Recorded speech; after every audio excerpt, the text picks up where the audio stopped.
Hello everyone, Eigi Channel video sida mayam pura mo Taramna Okchari njna Hwbnina mayam nungcbo nungcrangani haina su khalle aikoi su nungcre koi family pura mak nungcre abako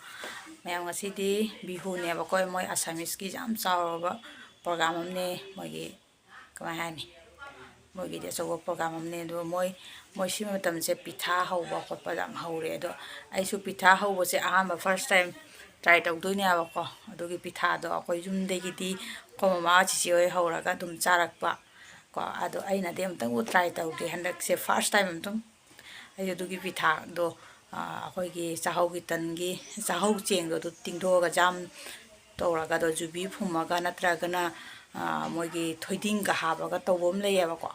adugi pitha do semdrebako ai su do semge na try toge tawrinebako do yengmina si kamaina ina semge na tawbodo ko panasu mi lai khorongba mi lakoduna khadi lange mem aina semi se soiba dara ke tawdoiba amte khangde first time tawdoini na ko ada ko mama da ina hange ko si oida ga hange so ai na haudoini haina haire aduga aisu dugi hairabani namtak try to ga na tawini doidi mem ko sem saba ko ba muji minarasi ko pitha da hamna ba jubi kana ngauri chana pi da ngaholle Salai re chana pi sumba ngauba thongba thakpa su pam pam khale ma anna mangonda se jubi se oina ngaholle aina sonda ahau seng do takke na tawi ji ma su thongba thakpa ngauba yam pame aina tawi se mateng pangbi ba do mangon ngaholle se harau bro na non kan ngaholle jubi se nang maitli tharang ngau ro khomba isi se tak thoki ga chahau cheng ni mayam se keno tawre pung ahum ting duga ji tak thoge grind tak chumne gi cheng du ne abako sisu ngak tinga ga jo grind tak thoe na naw do oina ni halle sigi keno siga sigi saloni achobo se chachuma chobo se sina jam nungai nikpa aigi amaka ata nikna biduna ne jamna kungi aduna siga oini halle nikpiri sina khoina naw aina ni ma'am nungcbiduna nikba ngaya na to satisfying ga moya mai pem ongirane na mangoni pire chani mak mama aina smaina amomong tawda oiradi moi bani jam harau na mating pangbiye dana mangona sini halle na sumaina kana ngauri sina sini ngang sina malpua hoboda hapke na ina kakpane abako sini de solop tawdo oire akangbodo oidre abako ado jam wa na sori sina nama tawra ka hapsalage sini ngang se ai mahi se pet kangsale singauro yam chini haptana ko susum tawne do chini ngang na susum tawne ai chini hapakat thuntak sabado na pame aduna ngoro ko ena mo chini se londo horage me ama sitingo macha sina measurement loi ondoine malpua gi se bako ado chini ngang se tingot ani oire sigi steel macha tingot macha se sigi tingot ani aduga ising ki tingot macha sima hape aduga londo ake chini se tumba omu londo age chini se nap lawa ni tumba di khara wara ni dina ola ga lole maina tama tawra ole jara eigi se myam do ne inghala thamage ingdring ei jaro ba malpua sini aina jam honing na lei se pitha se thoiding ha podu di hawroge ngasina jubi ha podu tawina hawrage aigi sasum chobo se ni ha pi se sang chap manana para chatpa thara chatpa manana bagi sasum sina oina tawraga ai seme khutna tawraga su moi se hapne aduga khabei maning na tawraga su leiraga hape du ai kya haita bako adana haitanaga konba se haitanaga tawri song ai se ham bani na ko kirum su tawri ha jo haraure semi je ko oirodra wakhanje ado hawbodi usina sina lohe aduga makupta hawbodi lothokta di jade bako mem aduga second ni sina amu hape wakhandi jam nungai ama kha loigi ba angkum hapningba akum tawning bado sum hawle ning bado tawre sigi pitha se hawbo se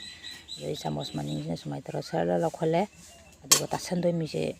eitaji masi su taba su hepat lau jaram ji ne mem si su aigi kho jo bud Assamese mi ka loi kappara kaini haita hawbani na mana bai do ne tawise ya ko ma oina hana hawraga di sum sarakpa do aina thangai se na aina hawraga di sajadriba ngasi di ai hadaki se hi sigadi first time try tawjabneba lo wana di ujare sai do maina sem tawa je pajana tai thoe aduga amuka mu chaloni sina ningni hapchalle aba ko isa sum chobusina aduga ge jubi je maina hapchalle jubi je sini ngangna tawraga hapasu jai di angobuna tawbonina khang khang laure angang bana tawni nap nap lawgadaba ko chini dusu khara lieba igi chini angoba hapi dusu duna chot paje khara di watle adusu sisu jai wa ko dum sumai hapchalla haujalle aba tawbodo bujambo haibu himan gare natra pura pusai ni dum mato manba mandaba haudi haujare asagi sini angang bodo ingya ba ko duna ai sasen dina singoi se phatta ba haudi garong gadra ha ena ko sini ngang ba sidi jaw du busu lei jaw busu lei to mon je samna ba ina dum ai se sum do e aduga matum matum ka jaw me aduga ai haji hapi sina akoi gi jam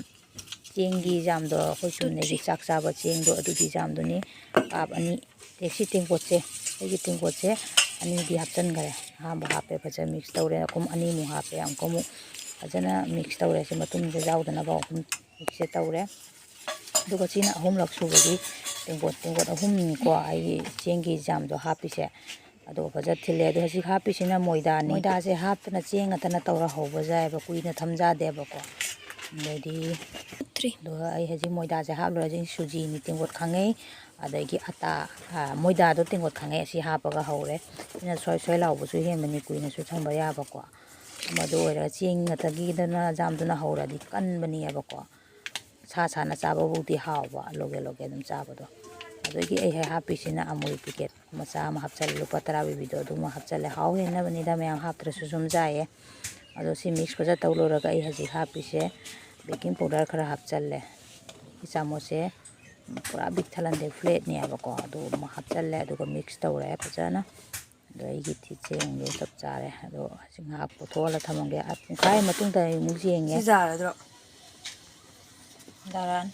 khara nange do tanga si ayukta gi dinda hawada boidine ayukta ne tingchalat maina tawra thamamba thilaga ai sidi pungkhai amuk thamabina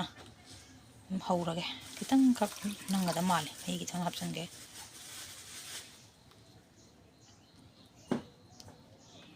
isingona hapiro isingona hapine ni awla sawong mo hido amna ai dinga sai amul haw kharamina isingona sum hapsale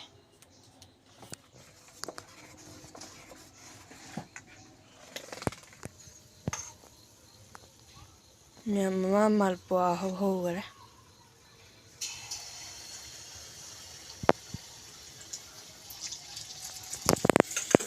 khangdigane hawraga madi phak phak panina ne thau se lupo ya de si sina maning je tumbani na ne ko hawbuda su nungai ba kamkhale du phajabi si ka tare ina sak phajabi khang se si ne da phare ini khang ha bagi du ka hawraga ne kamgalo ya de second da hawra du the third pajari jobra jang jang ngang go chini ngang ka jawi du chini jawa pot ni hongna bin jang jang hai ka sarak du ba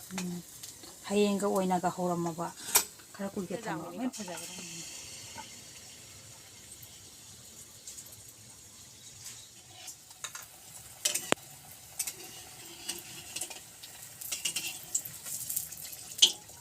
ठीक हो जा रहा है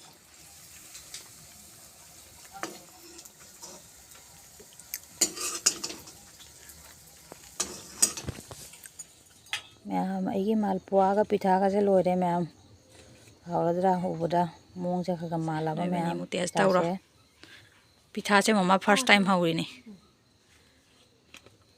हावे हावते अंता हाइदरो से हावरा हावे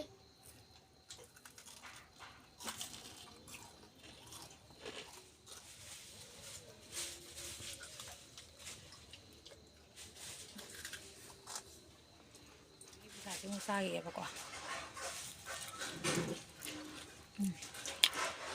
Rồi. Đây đây. Ai hay kìa.